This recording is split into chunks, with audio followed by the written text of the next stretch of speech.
যাহা সহজে ত্যাগ করা যায়, কিংবা যাহা উদয় হইয়া অস্তমিত হয়, সেইগুলিকে ছাইরা আত্মস্থ বা স্থির প্রজ্ঞ হওয়া আবশ্যক।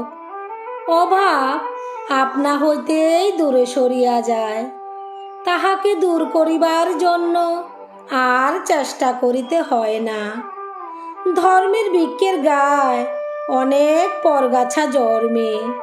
আমরা ধর্মের নামে নানাবিধ বৃথাচরণ কইরা থাকি, যাহার দ্বারা আমাদের ধর্মজীবনের উন্নতি না হইয়া বরং অশেষ দুর্গতি হইয়া থাকে।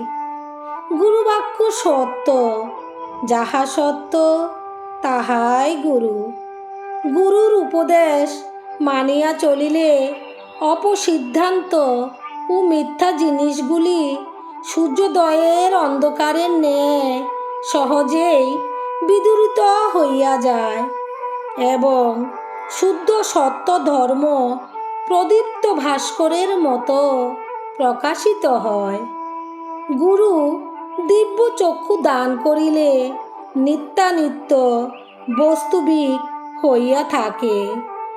চক্ষুরশ্মিলিতং যেন তস্मै শ্রী গুরুবে নমঃ।